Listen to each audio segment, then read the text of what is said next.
pembebas bagi seluruh dunia.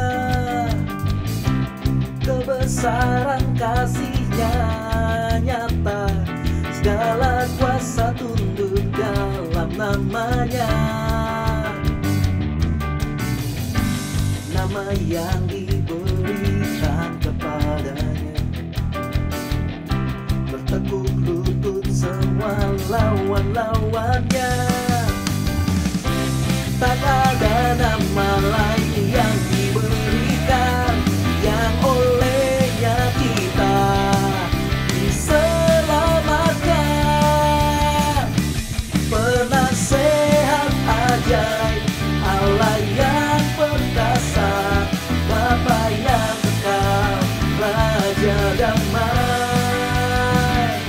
Penasehat ajaib, Allah yang perkasa, Bapa yang kekal, Raja damai.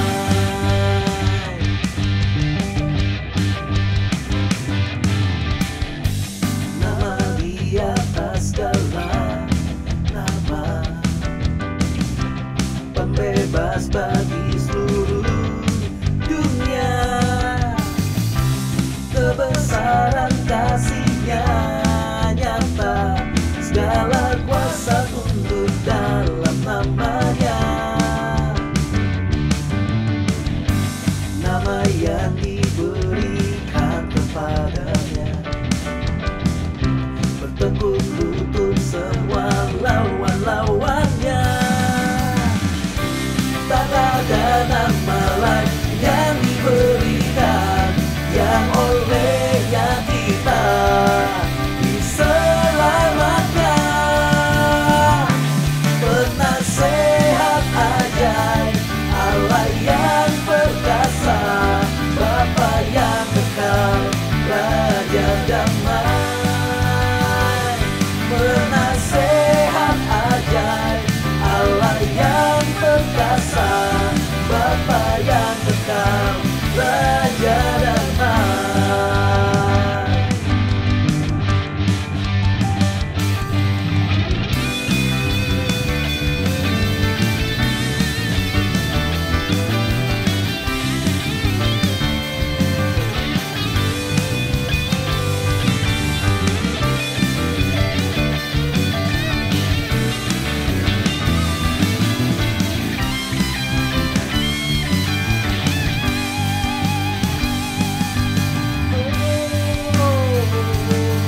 Hosana, Hosana bagi Raja yang datang dalam nama Tuhan. Hosana, Hosana, Hosana, serukanlah namanya.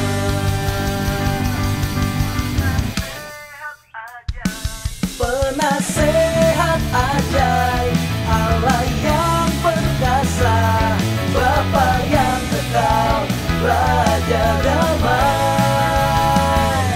Penasehat ajaib, Allah yang perkasa, Bapa yang kekal, Raja damai. Bapa yang kekal, Raja damai. Bapa yang kekal, Raja damai.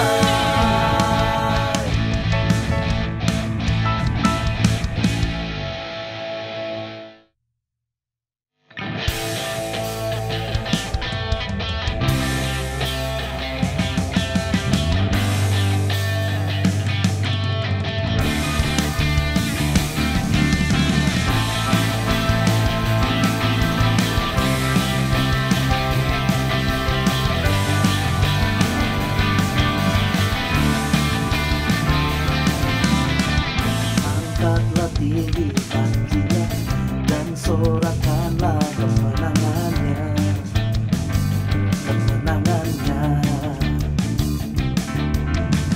Belenggu dipatahkan, kutuk dan maut telah dikalahkan oleh darah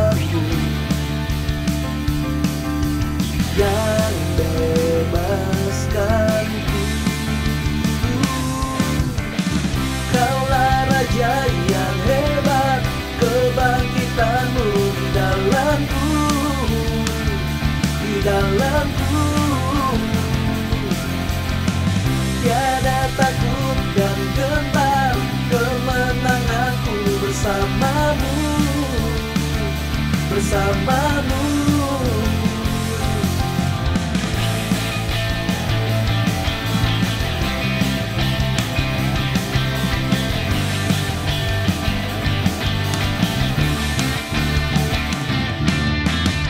Angkatlah tinggi panjinya dan sorakanlah kemenangannya, kemenangannya. Belenggu dipatahkan, kutuk dan maut telah dikalahkan, telah dikalahkan. Oleh darahku yang bebaskanku, Kaulah Raja yang hebat, kebangkitanmu di dalamku, di dalamku. Tiada takut dan gentar, kemenanganku bersamamu, bersamamu. Kaulah Raja yang hebat, kebangkitanmu di dalamku, di dalamku.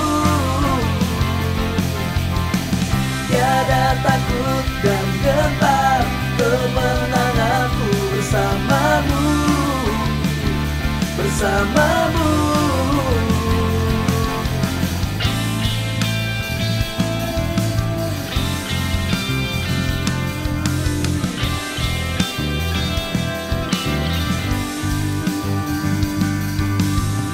Dulu, sekarang, selamanya Kau berkuasa atas segalanya. Namamu yang kuserukan, Kaulah Raja penebus yang hidup. Dulu, sekarang, selamanya Kau berkuasa atas segalanya. Namamu yang kuserukan, Kaulah Raja penebus yang hidup. Kaulah Raja yang hebat, kebangkitanmu di dalamku, di dalamku. Tiada takut dan gentar, kemenanganku bersamamu, bersamamu. Kaulah Raja yang hebat, kebangkitanmu di dalamku, di dalamku. Tiada takut dan gentar, kemenanganku bersamamu, bersamamu.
Ya,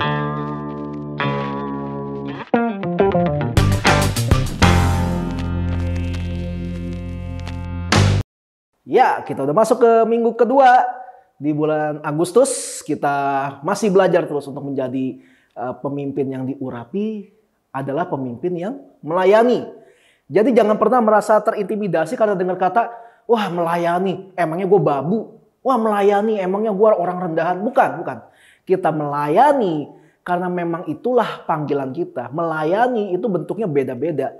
Jangan dikecilkan arti dari melayani itu sendiri. Melayani itu kan bukan berarti yang kayak kita sampai merendahkan diri banget kayak orang yang butuh sesuatu banget gitu. Bukannya kayak gitu, enggak.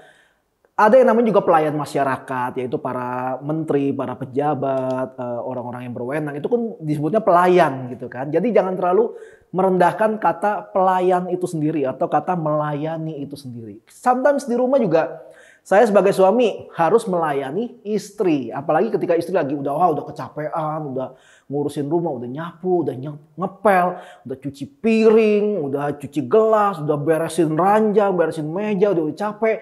Kadang-kadang suami juga harus ikut jadi melayani istri kita gitu.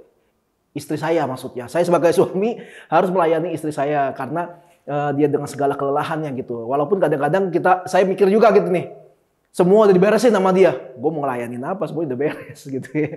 Enggak. Bisa dengan yang lain gitu. Karena dia capek dan dia paling demen dipijit gitu. Jadi wah kalau udah ngedeplok gitu dia diranjang. Lihat dia kayak aduh capek. Ya kadang-kadang inisiatif keluar. Pijitin kakinya, pijitin tangannya, pijitin pundaknya. Kalau dia bilang kok nggak enak, teplak kayak palanya. Nah gitu ya. Enggak gitu. Nah. Hari ini kita belajar di minggu kedua ini tentang bagaimana kita bisa menjadi pemimpin, tapi juga pemimpin yang melayani. Karena pemimpin yang melayani adalah tipe pemimpin yang berkenan di hati Tuhan. Pastinya dong, karena Yesus sudah ngajarin kalau jadi pemimpin siapa yang pengen yang jadi terbesar harus menjadi yang terendah. Dan di firman Tuhan yang lain disebut ketika kita merendahkan diri kita, Tuhan akan meninggikan kita gitu. Tapi ditinggikannya itu nggak usah jadiin target. Itu sebuah kayak sesuatu yang pasti terjadi. Jadi nggak perlu dikejar. Jangan mencari sesuatu yang pasti terjadi gitu. Nah, pengikut Kristus itu harusnya tahu siapa dia. Siapa Yesus itu. Siapa orang yang kita sembah. Pengikut Kristus harus tahu sebenar-benarnya siapa Tuhan yang kita percayai, Tuhan yang kita sembah itu. Harusnya tahu. Aneh kalau ya pokoknya gue taunya ya Tuhannya orang Kristen ya Yesus namanya. Gitu. Enggak gitu. Pengikut Kristus adalah orang yang mau selalu tahu siapa Tuhannya itu. Siapa orang atau pribadi yang kita sembah. Kita harus tahu. Dalam Yesaya pasal 9 ayat 5 dikatakan begini. Sebab seorang anak telah lahir untuk kita. Seorang putra telah diberikan untuk kita. Lambang pemerintahan ada di atas bahunya. Dan namanya disebut orang, penasehat ajaib, Allah yang perkasa, Bapa yang kekal, Raja damai. Kalau kita lihat dari terjemahan lain, dari terjemahan King James Version, penasehat ajaib itu dipisah. Wonderful, counselor, dipisah. Jadi kayak ada dua, penasehat, lalu disebut juga ajaib gitu. Tapi di bahasa Indonesia entah mengapa digabung ya. Bukan saya yang menerjemahkan, jadi ya itulah sekedar info. Mari kita telaah tentang nama-nama dari Tuhan kita ini gitu. Disebut orang. Yang pertama, penasehat ajaib. Saya mencoba ketika saya mempersiapkan firman Tuhan ini, saya coba cari referensi dari Google. Saya googling di Yahoo karena lebih cepat menghabiskan kuota. Saya googling, saya cari-cari tentang penasehat ajaib ini dan saya menemukan artikel-artikel yang di dalamnya kayak cuma pendiktean aja tentang penasehat ajaib ini. Jadi tidak terlalu mendalam, saya tidak menemukan arti yang secara spesifik gitu. Saya pikir ada makna teologis dan sebagainya dan ya saya tidak menemukan jawaban yang saya cari. Dan akhirnya saya mencari tahu sendiri dan saya mendapati ya memang Tuhan kita itu penasehat ajaib gitu. Kita bisa lihat dari pembacaan firman Tuhan, kalau kita mencari tahu sendiri dari firman Tuhan tentang Tuhan kita kenapa disebut sebagai penasihat ajaib. Kalau kita baca Alkitab, kita bisa menemukan kenapa Tuhan disebut penasihat ajaib. Kita akan lihat beberapa contoh. Contoh pertama adalah tentang kisah Gideon. Kita bisa melihat kisah ini dari kitab Hakim-Hakim. Karena Gideon adalah salah satu hakim dalam perjanjian lama. Gideon dikatakan dipilih Tuhan dari suku yang terkecil. Dan dalam kaumnya dia pun dia adalah dari keluarga yang terkecil. Tapi Tuhan pilih. Ketika Tuhan bertemu dengan Gideon dibilang, hai pahlawan yang gagah perkasa. Padahal dia orang paling kecil gitu. Boleh kalau dengan bahasa kasar bisa dibilang orang paling cemen gitu. Tapi Tuhan memberikan nasihat pada Gideon. Ketika Gideon akhirnya mau gitu buat menjadi perpanjangan tangan Tuhan untuk menyelamatkan bangsa Israel, Gideon berkata sama Tuhan begini. Dia harus gimana caranya. Dan Tuhan memberikan nasihat. Dan nasihatnya ini ajaib. Untuk menghadapi tentara musuh yang sekian ribu, bahkan mungkin sekian puluh ribu orang-orang dari negara lain, dari kerajaan lain, Gideon memanggil dan terkumpullah sekian ribu orang. Lalu dipilih dan ujungnya akhirnya Gideon mendapati ada prajurit sebanyak 300 saja. Dan dengan 300 prajurit ini Gideon memenangkan banyak perang yang melawan kerajaan dengan jumlah tentara yang berkali-kali lipat lebih banyak. Dari mana itu? Karena dia mendengarkan nasihat Tuhan. Dia dengan nasihat Tuhan. Dan nasihat Tuhan itu ajaib. Kok bisa ya dengan 300 saja bisa mengalahkan jumlah musuh atau pasukan musuh yang segitu banyak dan segitu luar biasa gitu loh. Kenapa? Karena dia mentaati apa yang Tuhan katakan. Apa yang Tuhan nasihatkan. Karena nasihatnya berasal dari Tuhan. Nah, kalau kita lihat contoh berikutnya adalah tentang Elia. Tuhan memanggil Elia seorang diri, sendirian. Ketika bangsa Israel saat itu dipimpin oleh satu raja yang enggak benar dan dia menikah dengan seorang perempuan yang ternyata mungkin keturunan dukun ya. Nama perempuan itu dari namanya saja perempuan itu sudah ngeselin gitu loh. Istri Raja Ahab, namanya Isabel gitu. Bangsa Israel akhirnya mengalami satu masa kekeringan panjang selama 3 tahun dan 6 bulan. Karena Elia disuruh Tuhan untuk berdoa supaya jangan hujan. Dan akhirnya nggak hujan selama 3,5 tahun. Akibatnya kalau nggak pernah hujan selama 3,5 tahun, ya sungai-sungai kering. Kalau sungai-sungai kering, orang nggak bisa memiliki sumber untuk minum. Mereka nggak mungkin ngambil air laut. Air laut nggak bisa diminum. Dan akhirnya lewat Elia juga seorang diri, Elia berhasil mengalahkan atau membunuh sebanyak 850 nabi palsu. 400 nabi Baal, 450 nabi Asitoret. Dikatakan seperti itu. Yang ngalahin cuma Elia seorang diri. Kenapa Elia menuruti perintah Tuhan? Elia menuruti nasihat Tuhan. Tuhan bilang, oke Elia doa supaya hujan gak turun. Ketika hujan gak turun, semuanya frustasi, semuanya kayak, wah udahlah apa aja yang bisa lah supaya yang penting kita bisa dapat air gitu, kita bisa subur. Nah, makanya kenapa Raja Ahab mulai membuka diri nih. Ya udah ada Elia ngajakin duel gitu, tantangan supaya bisa turun hujan gitu. Habisnya ini 850 nabi ini juga nggak ada guna kayaknya. Akhirnya dicoba peruntungan. Dan ternyata nabi yang dari Tuhan bisa memberikan hasil yang benar-benar nggak PHP. Nggak cuma gede dibacot aja gitu. Sedangkan nabi-nabi yang lain manggil Tuhannya dengan sampai melukai diri gitu. Pakai pisau gitu kan. Mungkin pakai silet gitu ya. Ada satu lagi yang nggak berani darah-darahan pakai pisang gitu ya. Ya nggak ditulis kayak gitu. Ini imajinasinya Firdi aja gitu. Ya, tapi yang terjadi adalah akhirnya nabi palsu ini kalah oleh Elia. Kenapa? Karena Elia taat sama Tuhan dengan nasihatnya Tuhan. Dan nasihat Tuhan ajaib kan? Cuma disuruh doa supaya hujan nggak turun dan beneran hujan nggak turun selama 3,5 tahun gitu.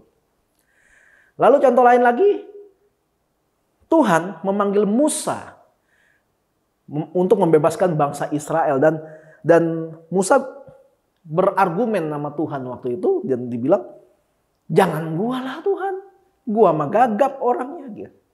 Nggak bisa ngomong. Nanti kalau orang Israel nggak percaya, wah lah, bohong lu dari Tuhan, bohong lu dari Tuhan. Dan Tuhan akhirnya memberikan nasihat. Oke, kalau lu tidak dipercaya, apa yang ada tanganmu itu? Tongkat Tuhan. Lemparin tongkatnya. Ya nurut. Lempar jadi ular, kaget kan Musa. Terus Musa disuruh masukin tangannya ke kantong. Pasti keluarin, tangannya langsung jadi kena penyakit kusta. Banyak luka, wah pokoknya serem. Terus dimasukin lagi, keluarin lagi, sembuh tangannya. Dan itu tanda ajaib. Dan Musa mendengarkan nasihat Tuhan itu. Makanya sampai Musa bisa berhasil membebaskan bangsa Israel dari perbudakan. Kita bisa lihat contoh yang lain tentang Elisa. Nabi Elisa, nabi pengganti Elia. Karena Elia sudah diangkat Tuhan, akhirnya Elisa yang meneruskan. Ketika bertemu, ada satu panglima dari negara lain, negara yang menjajah Israel pada waktu itu, seorang panglima bernama Naaman yang sedang mengidap penyakit kulit, yaitu penyakit kusta. Jadi ngeri banget badannya, wah koreng serem banget. Elisa, melalui perantaraan Elisa, Tuhan ngasih nasihat, suruh Naaman begini. Akhirnya Naaman dikasih nasihat, ya udah kalau mau sembuh pergi ke Sungai Yordan, berenang. Mandi sebanyak 7 kali. Akhirnya, wah beneran gitu. Bener ternyata sembuh. Lalu Daud, saya percaya Daud mendapatkan hikmat untuk melawan Goliat. Daud pasti orang berani gitu, orang berani banget. Makanya dia sampai ngelihat Goliat segede hampir 4 meter dan Daud bilang, sini gue lawan gitu.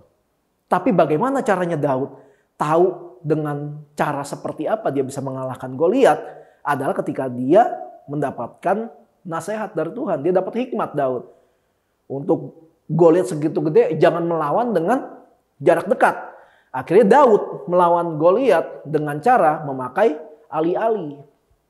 Karena bisa dari jarak jauh gitu. Jadi waktu dilempar batu yang ada dari ali-ali itu, akhirnya mengenai kepala Goliat. Dan akhirnya Goliat jatuh dan kemudian dipenggal oleh Daud. Dan menanglah.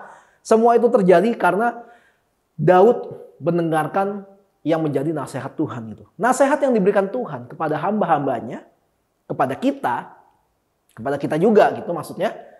Seringkali itu nasihat Tuhan tuh masuk akal, tapi sulit diterima caranya. Masuk akal sih, kalau lu mau gini-gini, ya udah coba lu lakukan ini. Ya Tuhan mana bisa lu? Ya, masuk akal bisa, bukan sesuatu yang nggak bisa diterima logika gitu. Banyak orang bilang cara dari Tuhan itu nggak bakalan bisa masuk akal deh. Karena dia Tuhan. Enggak.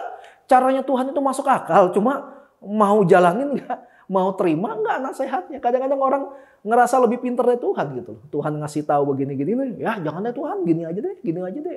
Malah balik ngajarin Tuhan gitu. Makanya nasihat Tuhan itu seringkali nggak masuk akal. Nasihat Tuhan itu seringkali itu masuk akal. Tapi kita sulit menerimanya gitu kadang-kadang. Kita bisa lihat juga kisah tentang janda yang tinggal hanya tepung dan minyak. Lalu Nabi Elia bilang, masakin gua dulu. Nanti habis itu buat lu gitu. Kan iya ngerti, bisa gua masakin tapi habis itu gua makan apa gitu. Tapi dia nurut juga tuh. Cara Tuhan mungkin agak sulit untuk diterapkan, tapi itu berhasil. Tapi bisa berhasil kalau kita mau taat. Kalau kita nggak taat ya susah berhasilnya. Karena kalau kita mau pakai logika kita mau pakai akal kita untuk mengerti bagaimana cara Tuhan berpikir, jelas nggak akan bisa. Karena Tuhan tahu segalanya dan kita itu terbatas pengetahuannya. Cara Tuhan bisa berhasil karena ada penyertaan Tuhan di dalamnya. Makanya kalau emang benar dapat nasihat dari Tuhan, ya harusnya kita percaya aja. Walaupun kita kayak bisa nggak sih? Tapi ya udahlah, nurut aja lah, ya udah taat aja lah. Nah itulah mental orang percaya harusnya. Kalau nasihat dari Tuhan adalah nasihat-nasihat yang mainstream gitu ya. Ya udah kamu doa dulu deh. Ya udah kamu puasa dulu deh. Ya udah kamu persembahan dulu deh. Ya udah kamu istirahat dulu deh. Ya, mainstream banget gitu ya. Berarti dia bukan Tuhan. Karena pemimpin gereja kita juga bisa memberikan nasihat yang sama. Gampang banget nasihatnya. Kadang-kadang juga kebalik ya. Kita punya nasihat, oh ya udah mari kita berdoa gitu. Masa doa doang terus Tuhan, nggak perlu yang sampai yang gimana gitu, ya beli ayam kampung 3 ekor gitu, beli apel 5 kilo gitu. Ya buat apa? Orang kadang-kadang suka nyari yang lebih susah daripada yang gampang gitu. Aneh-aneh memang orang. Tapi kalau kita sebagai anak Tuhan, kita mau hidup sebagai pengikutnya, hidup sebagai anak Tuhan, kita harus mengikuti apa yang Tuhan katakan. Orang suka bilang gini, kok gue gak bisa dengar suara Tuhan ya? Lu bisa dengar suara Tuhan kok. Baca Alkitab makanya. Alkitab itu isinya perkataan Tuhan. Jadi kalau mau tahu Tuhan mau berbicara apa sama kita, baca Alkitab. Karena disitulah Tuhan selalu berbicara. Kita lihat lagi nama Tuhan yang kedua, yaitu Allah yang perkasa. Kita tahu ya kalau dia adalah Tuhan, dia adalah yang segalanya, dia yang paling bisa, dia yang menciptakan dunia. Pasti dong Tuhan kita perkasa. Nah, keperkasaan Tuhan yang pertama kali dicatat di Alkitab adalah tentang kisah air bah. Bagaimana Tuhan menunjukkan keperkasaannya untuk manusia-manusia yang bandel gitu, yang nggak bisa dibilangin, sampai rusak semua image yang Tuhan berikan kepada manusia. Akhirnya turunkan air bah. Lewat perantaran Nabi Nuh, akhirnya banyak makhluk hidup yang lain yang masih bisa bertahan hidup karena masuk ke dalam bahtera. Sedangkan manusia yang lain ada waktu ketika Nuh sedang membangun bahtera, mereka nggak segera bertobat karena mereka mikir nggak mungkin ada hujan. Dari zaman penciptaan pertama kali hingga zaman Nuh nggak pernah ada yang namanya hujan. Jadi buat mereka kayak aneh gitu. Nggak mungkin. Sama kalau kayak di Jakarta. Lu nggak beli baju tebal. Kenapa? Besok Jakarta turun salju. Ya nggak ada yang percaya. Sejak kapan Jakarta turun salju? Kurang lebih seperti itu perasaan para manusia-manusia pada zaman Nuh. Tapi masalahnya nih yang bilang bakal turun hujan itu Tuhan. Tuhan langsung yang ngomong. Kenapa nggak percaya? Keperkasaan Tuhan selain bisa diartikan secara harafiah. Tuhan perkasa gitu ya. Secara harafiah. Kita juga bisa melihat bagaimana keperkasaan Tuhan ditunjukkan lewat orang-orang yang Tuhan pilih. Kita bisa lihat contoh. Musa dipakai Tuhan untuk membebaskan bangsa Israel. Tapi dalam prosesnya kita bisa lihat ketika bangsa Israel dalam posisi kejepit. Di depan ada laut terberau yang cukup deras ombaknya. Di belakang ada tentara Mesir lagi ngejar. Udah gak bisa kemana-mana dan mereka ada di padang gurun gitu, nggak ada apa-apa gitu, nggak ada warung ya, nggak ada pom bensin, nggak ada tempat transit. Mereka hanya ada satu pilihan, mereka maju terus. Akhirnya melalui Musa Tuhan menunjukkan keperkasaannya. Musa disuruh angkat tongkatmu ke atas. Lalu laut itu terbelah dua, di tengahnya kering. Di tengahnya kering, akhirnya bangsa Israel bisa nyebrang. Dan setelah orang Israel semuanya nyebrang, kurang lebih waktu itu jumlah bangsa Israel yang menyeberang pada zaman itu adalah sekitar 600.000 orang, kurang lebih ya. Ketika semuanya sudah menyeberang sampai ke depan, orang Mesir mengira, wah kita juga bisa nih pasti, kita juga bisa. Akhirnya mereka ikutan masuk ke tanah yang kering di antara laut yang sedang terbelah itu. Dan ketika tentara Mesir itu masuk di tengah laut itu, di tanah yang kering, Tuhan menutup kembali laut itu. Akhirnya semua orang Mesir yang mengejar Musa tewas di jalan. Dan Tuhan menunjukkan keperkasaannya. Dan seolah-olah Tuhan mau kasih pesan tuh gini, jangan macem-macem sama gue gitu ya. Tuhan mungkin ngomong gitu bahasa zaman sekarang, jangan macem-macem lo sama gue gitu. Jangan macem-macem sama bangsa yang gue pilih kayak gitu. Daud juga dipakai Tuhan ketika Daud masih mengembalakan kambing domba yang cuma 2 atau 3 ekor aja gitu ya, kayak hewan piaraan gitu, kayak kita piara pudel gitu atau chihuahua gitu ya, atau pomerian. Cuma tiba-tiba diterkam sama singa dan beruang. Nah, belum selesai dimakan oleh singa dan beruang, belum sempat dimakan malah Daud dikatakan dia merobek mulut singa dan beruang itu supaya bisa mengeluarkan domba yang dia gembalakan keluar dari terkaman dari hewan buas itu. Dan akhirnya Daud bisa membunuh beruang atau singa itu. Kok bisa Daud yang dibilang masih kemerah-merahan, yang masih muda segala macam, tapi kok bisa mengalahkan itu? Ya itu ada tuntunan Tuhan. Tuhan menunjukkan keperkasaannya lewat Daud dan akhirnya dijadikan cerita oleh Daud, dijadikan kesaksian gitu ya ketika dia pengen mengalahkan Goliat. Jadi portfolio lah gitu istilahnya untuk Saul. Supaya Daud diizinkan untuk melawan Goliat. Kita bisa lihat juga Samson mengalahkan tentara Filistin yang sekian ribu orang melawan Samson cuma sendirian. Mohon maaf, bukan Samson, Simpson. Simpson. Akhirnya Simpson mengalahkan tentara Filistin yang ribuan itu jumlahnya, dia sendirian. Senjatanya cuma satu. Itu pun nemu di bawah.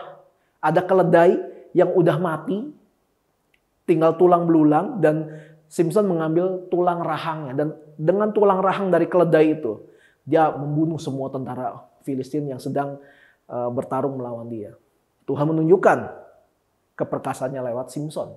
Kita juga bisa lihat Yosua ketika dipercaya Tuhan untuk menjadi pengganti Musa. Ketika bertarung lawan musuh, akhirnya musuhnya masih belum kalah semua tapi sudah mulai gelap. Wah, nanti bisa kabur segala macam. Dan Yosua berdoa. Akhirnya melalui Yosua Tuhan menunjukkan keperkasaannya, dan akhirnya melalui Yosua Tuhan menghentikan waktu. Jadi hari itu, sepanjang hari, itu siang. Enggak gelap-gelap. Sampai orang Israel berhasil mengalahkan semua musuhnya pada waktu itu. Dan juga Tuhan memperlihatkan keperkasaannya apa yang Tuhan mampu lakukan untuk hidup orang. Yaitu ketika Tuhan memperpanjang umur Raja Hizkia. Raja Hizkia didiagnosa akan mati sebentar lagi. Tapi Tuhan memberikan dia kesempatan untuk tetap hidup selama 15 tahun. 15 tahun lagi akhirnya dia jadi hidup lagi. Tuhan mampu memperpanjang umur. Tuhan mampu melakukan itu semuanya. Kenapa? Ya karena dia Tuhan. Sebegitu perkasanya Tuhan. Hingga Daud mencatat dalam kitab Mazmur begini. Bila Allah di pihakku, siapakah lawanku? Daud kenal Tuhan sampai dia mencatat seperti itu. Dia menjadi saksi tentang bagaimana perkasanya Tuhan. Belum lagi nanti pada akhir zaman Tuhan akan menunjukkan keperkasaannya ketika pada masa kerajaan 1000 tahun damai, di mana semua iblis dan pengikutnya akan dimusnahkan sama sekali oleh Tuhan. Tuhan akan menunjukkan keperkasaannya dia. Itulah Tuhan kita. Salah satu namanya yaitu Allah yang perkasa. Lalu yang ketiga kita bisa lihat nama yang diberikan orang ini kepada Tuhan adalah Bapa yang kekal. Dikatakan kalau Tuhan itu adalah Alfa dan Omega. Jadi kalau mau mencari dari mana mulanya Tuhan dari mana sih? Kok lahirnya bagaimana ceritanya sih? Sampai kapanpun gak akan ada jawabannya. Karena Tuhan bukan pribadi seperti manusia yang terbatas dengan apapun.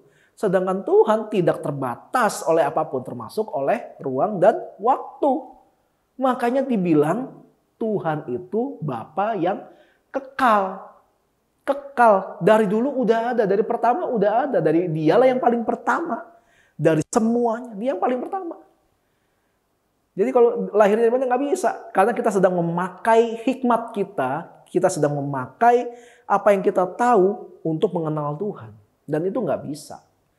Kita akan mengenal Tuhan lebih dalam lagi secara detail siapa Tuhan itu nanti ketika kita bertemu dengan dia. Nanti pada waktunya kita bisa tanya langsung sama Tuhan. Dan kita lihat lagi yang keempat. Yang terakhir adalah Raja Damai. Salah satu karakter Tuhan kita adalah dia itu cinta damai. Sehingga dalam salah satu ajaran Yesus tentang bahagia dalam Matius pasal 5, dia mengajarkan hal ini secara khusus.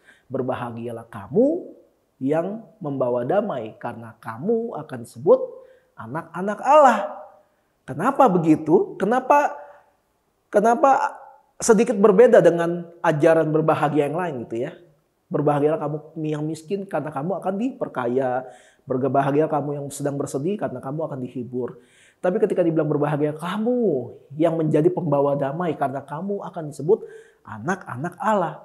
Disebut anak Allah karena berasal dari Allah. Allahnya cinta damai, anaknya juga harusnya cinta damai. Dan cinta damai ini sendiri tidak bisa diartikan terlalu sempit. Cinta damai berarti nggak pernah debat. Cinta damai berarti nggak pernah ada terjadi keributan. Bukan gitu. Damai itu adalah suatu keadaan ketika sekalipun ada masalah bisa terselesaikan dengan baik. Damai itu bukannya diam, anteng, tenang. Ada keluarga yang rukun banget, tapi pasti pernah berantem kan, pernah ribut-ribut kan. Nah seperti itulah kurang lebih Ada pertanyaan konyol tentang kekristenan. Pertanyaannya begini. Kalau Tuhan itu Maha Pengasih, kenapa Dia menciptakan neraka dan akan melempar manusia berdosa ke sana? Kalau memang Tuhan Maha Pengasih, kenapa Dia menciptakan neraka? Nah, orang yang bertanya seperti ini nggak paham dengan pertanyaannya dia sendiri. Dia sedang nggak paham dengan sesuatu yang dia tanyakan. Saya akan memberi satu contoh, sebuah situasi yang dilematik. Agak dilema kita dalam kondisi seperti ini. Ada banyak orang-orang yang nggak tahu apa-apa tentang kekristenan, seringkali membual tentang ajaran kekristenan itu sendiri. Seolah-olah mereka sangat paham. Mereka bikin konten ini, konten itu di sosial media. Karena zaman sekarang zaman sosial media, mereka mencampurkan pengetahuan dari luar kekristenan ke dalam ajaran teologis yang sudah baku.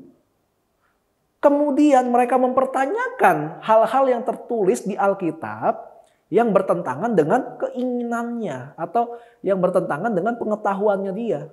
Mereka bersuara sangat kencang di sosial media. Mereka ngomong dan pengikutnya banyak, followersnya luar biasa gitu. Dan selalu ada pertanyaan yang dia jawab. Walaupun jawabnya nggak langsung jawab, harus pakai gaya-gaya dulu, nyanyi-nyanyi, joget-joget dulu gitu ya. Dan orang-orang seperti ini sering membantah banyak ajaran kekristenan yang berdasar pada Alkitab. Karena tidak sesuai dengan pola pikir mereka. Dan menyebut ajaran yang berdasar pada Alkitab itu salah. Yang benar adalah apa yang mereka pikirkan. Yang padahal yang mereka pikirkan itu bertentangan dengan isi Alkitab. Di sisi lain, orang-orang yang paham dengan isi Alkitab, bahkan ada yang sampai bergelar banyak gitu S-nya di belakang, malah memilih main aman. Ada istilah silent reader. Mereka tuh baca semua komen-komen kalau ada postingan tentang pengajaran sesat, ada pengajaran yang salah gitu ya. Ingat ya, pengajaran yang salah. Jadi bukan membahas orang yang sedang mengajarkan itu, tapi sedang kasih tahu, oh kalau ini salah nih, kurang tepat nih gitu ya.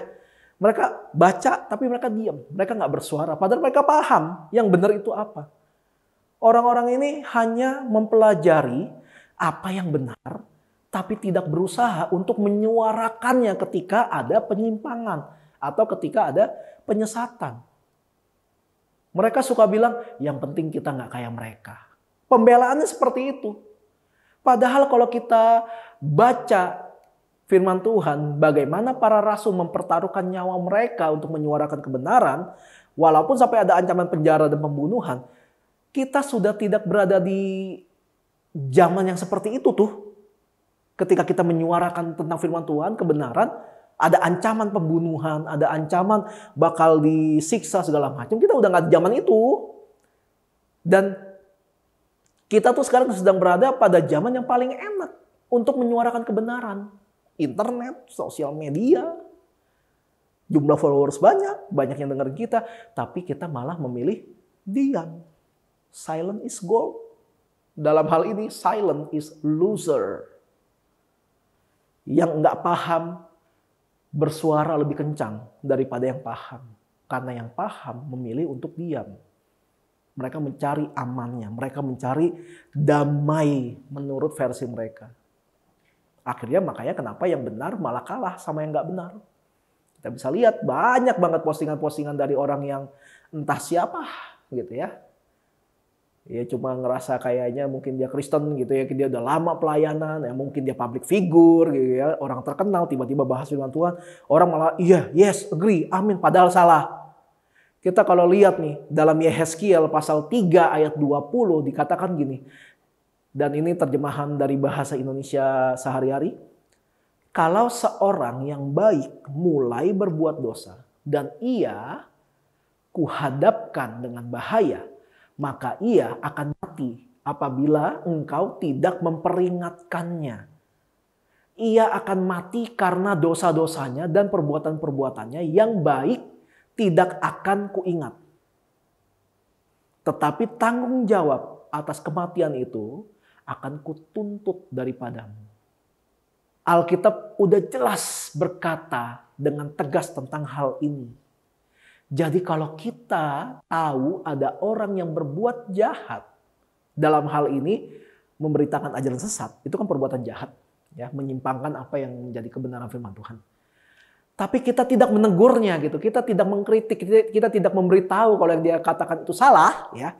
Ya urusan dia mau terima atau enggak kritikan itu, urusan setelah itu dia mau tobat apa enggak, itu urusan belakangan. Hanya dibilang kita harus memperingatkannya, kita ingetin dia, kita kasih tahu kalau dia salah gitu, itu enggak benar, tolong diperbaiki kayak gitu ya. Kita tidak memperingatinya gitu, kita tahu itu salah tapi kita nggak kasih tahu. Kemudian suatu hari dia meninggal dalam keadaan dia belum bertobat, dia masih membawa paradigmanya yang salah. Dikatakan Tuhan akan menuntut pertanggungjawaban atas nyawa orang itu dari kita. Kita tahu orang itu, kita mungkin kenal orang itu berbuat salah, orang itu mengajarkan hal yang salah, tapi kita biarkan. Mungkin ada orang berpikir, udah gue gak mau ribut-ribut, ntar kalau gue kasih tahu, udahlah ntar dia malah jadi marah sama gue, ntar jadi hubungan jadi renggang, hubungan jadi gak baik. Lu memperhatikan hubungan lu renggang dengan sesama manusia, tapi lu gak peduli hubungan lu sama Tuhan udah keputus. Lu lebih memilih hubungan sama manusia yang panjang, padahal dia itu orang yang bersalah. Dan ini bukan soal kita mau menjauhi dia atau enggak. Kita cuma bilang memperingatkan aja, ngasih tahu, dan lu gak mau. Di ayat ini sebilang dengan jelas, kalau kita tidak memperingatkannya, orang ini nanti habis masa hidupnya dalam keadaan yang masih bersalah. Loh, ya kita yang akan dituntut pertanggungjawaban dari Tuhan. Jadi bertobatlah. Jangan jadi silent reader. Jadi pembawa terang. Jadi garam. Garam yang tidak berguna adalah garam yang ketika dibeli tapi nggak pernah keluar dari tempatnya. Nggak pernah dipakai. Masih kenceng bungkusannya. Nggak pernah dibuka. Akibatnya apa? Lama-lama kadaluarsa, nggak bisa kepake lagi walaupun garam. Garam pun ada usianya. Banyak orang yang sok tahu tentang kekristenan dan berusaha menyebarkan kesoktahuannya di mana-mana. Sebagai contoh, ya yang tadi tuh. Yang ya tadi nggak tahu apa-apa gitu tentang kekristenan ya. Tapi bersuara di mana-mana dan banyak followersnya, banyak pengikutnya yang percaya gitu. Katanya Tuhan itu Maha Pengasih. Kok menciptakan neraka? Jangan lupa Tuhan memang Maha Pengasih. Tapi Tuhan juga Maha Adil. Dia Raja. Tapi dia juga Hakim.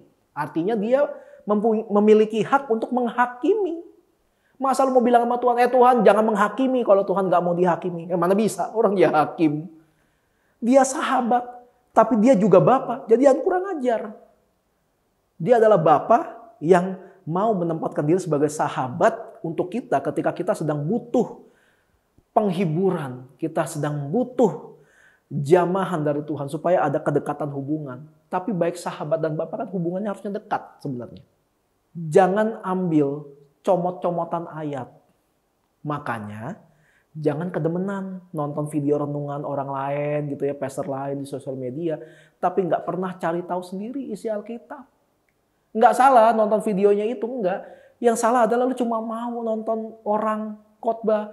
Lu cuma mau liatin ada pastor terkenal khotbah. Tapi lu sendiri nggak pernah baca Alkitab. Itu pun salah. Tanggung jawab kita adalah kita membaca, merenungkan, menghidupi, dan membagikan firman Tuhan yang kita baca. Dan yang aneh lagi adalah orang Kristen dihina. Responnya adalah ampuni, biar Tuhan yang balas. Tuhan Yesus dihina, ya Tuhan ampuni mereka karena mereka tidak tahu apa yang mereka perbuat. Izin beribadah dipersulit, Tuhan jamah mereka. Pendeta lu dikritik tipis, woi jangan menghakimi. Tuhan posisinya lebih rendah daripada pendeta lu. Lu waras nggak kayak gitu? Agak aneh kan? Cari tahu tentang firman Tuhan yang benar. Kalau enggak, nanti bisa jadi kayak anak-anak Skewa yang ditulis dalam kitab Roma. Ngerasa punya kuasa sebagai anak Tuhan, padahal nggak punya. Akibatnya anak-anak ini dipermalukan oleh lawannya. Benar-benar dipermalukan. Makanya kenapa penting kita merenungkan firman Tuhan secara pribadi. Karena ketika merenungkan firman Tuhan secara pribadi, saat itulah Roh Kudus berbicara secara intim dengan kita. Cuma kita dan Dia. Itu adalah nama-nama atau sebutan-sebutan yang diberikan manusia kepada Tuhan, yang ditulis dalam kitab Yesaya. Apakah cuma 4 itu aja? Tentu saja tidak. Sebutan-sebutan Tuhan yang kita tahu dari Alkitab adalah semuanya itu pemberian manusia. Jehovah Jireh, Jehovah Rafa, Jehovah Nisi, Jehovah Shalom, Jehovah Sikenu. Itu pemberian manusia, pemberian dari hamba-hambanya yang setia sama Dia, dan Tuhan menunjukkan semua keperkasaannya, semua pertolongannya, sampai orang ini, wah gila, Tuhan ternyata menyediakan. Tuhan ternyata memberikan kemenangan, ternyata Tuhan menyembuhkan, Tuhan memberi damai. Mereka memberikan nama itu kepada Tuhan. Tuhan santai aja dikasih nama. Artinya, Tuhan mempersilakan manusia untuk memberi sebutan mulia kepada Tuhan sesuai dengan pertolongan yang pernah Tuhan berikan kepada mereka. Tapi jangan memberikan nama-nama yang rendahan buat Tuhan. Manusia sering banget, demen banget gitu loh. Merendahkan dirinya supaya terlihat kasihan, supaya terlihat kayak waduh rendah hati banget, waduh dia hancur hati banget gitu. Manusia suka banget gitu melakukan hal itu, merendahkan dirinya padahal tidak seharusnya seperti itu. Tuhan menyebut kita itu mulia. Tuhan menyebut kita itu biji mata Allah. Tapi manusia menyebut dirinya apa? Di hadapan Tuhan. Seperti belalang. Kami seperti belalang Tuhan. Mereka lupa identitasnya sebagai anak Tuhan. Ada juga yang dalam sebuah ibadah doa, yang saya pernah hadiri, ada pendoa yang sampai berdoa nangis-nangis terus menyebut, begitu besar kasih-Mu pada kami Tuhan. Padahal kami ini hanyalah seperti cacing. Alkitab nggak pernah nulis manusia itu rendahnya sampai kayak cacing. Tuhan juga nggak pernah menyebut kita seperti itu. Tuhan menyebut orang yang jauh dari Tuhan sebagai domba yang hilang. Tapi ada manusia yang menyebut dirinya sampah. Saya ini seperti sampah. Dan Tuhan adalah pemulungnya.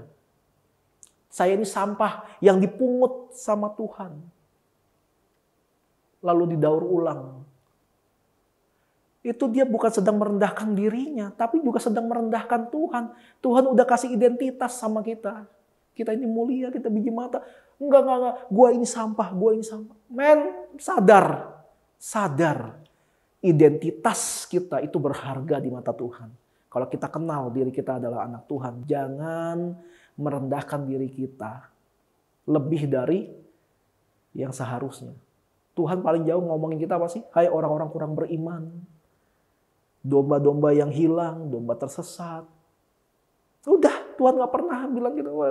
Dasar kalian ulat-ulat di tanah. Debu-debu berhamburan. Remahan Oreo, sobekan tisu, pecahan Astor. Remah-remah rangginang. Gak pernah Tuhan ngomong kayak gitu. Tuhan itu gembala, bukan pemulung. Dia nggak pernah memandang kita segitu rendahnya, sekalipun kita selalu berbuat dosa, selalu kita mendukakan hati Tuhan. Tuhan nggak pernah merendahkan kita. Mari kita mengenal Tuhan kita dengan benar. Supaya kita jangan sampai salah bertindak dalam mengaplikasikan iman kita dalam kehidupan kita sehari-hari. Makanya benar kata firman Tuhan begini, barang siapa bertelinga hendaklah ia mendengar. Maksudnya kalau punya kuping ya dipakai. Yang kita dengar dari pengkhotbah sama enggak dengan yang kita dengar dari Roh Kudus ketika kita membaca Alkitab dan merenungkan secara pribadi. Sehingga suatu hari nanti kita bisa memberi nama yang mulia untuk Tuhan kita karena pengalaman pribadi kita dengan Dia. Tapi dengan nama yang pantas, bukan dengan nama yang asal-asalan. Yesus itu bukan pemulung, Yesus bukan tukang daur ulang. Yesus itu penasehat ajaib, Allah yang perkasa, Bapa yang kekal, Raja damai. Dia juga gembala, Dia Bapa, Dia sahabat, Dia penolong. Dan yang gak kalah penting, Dia adalah Tuhan. Berikan kepada Tuhan apa yang pantas untuk diberikan kepada Tuhan. Amin. Mari kita mempersiapkan diri untuk perjamuan kudus. Mari kita angkat roti di tangan kanan kita. Demikian firman Tuhan, sebab apa yang telah kuteruskan kepadamu telah aku terima dari Tuhan, yaitu bahwa Tuhan Yesus pada malam waktu ia diserahkan mengambil roti dan sudah itu ia mengucap syukur atasnya. Lalu ia memecah-mecahkannya dan berkata, inilah tubuhku yang diserahkan bagi kamu, perbuatlah ini menjadi peringatan akan aku. Yang percaya kalau roti di tangan kanan kita ini adalah lambang persekutuan kita dengan tubuh Kristus, kita makan dalam nama Tuhan Yesus. Wah, susah. Mari kita angkat anggur di tangan kanan kita. Demikian juga ia mengambil cawan sesudah makan lalu berkata, cawan ini adalah perjanjian baru yang dimateraikan oleh darahku. Perbuatlah ini setiap kali kamu minumnya menjadi peringatan akan aku. Yang percaya kalau anggur di tangan kita ini adalah lambang persekutuan kita dengan darah Kristus, kita minum dalam nama Tuhan Yesus. Mari kita angkat tangan untuk menerima berkat daripada Tuhan. Tuhan memberkatimu. Tuhan melindungimu. Dia menyinarimu dengan wajahnya dan memberikan kasih karunia. Tuhan menghadapkan wajahnya dan memberi damai sejahtera.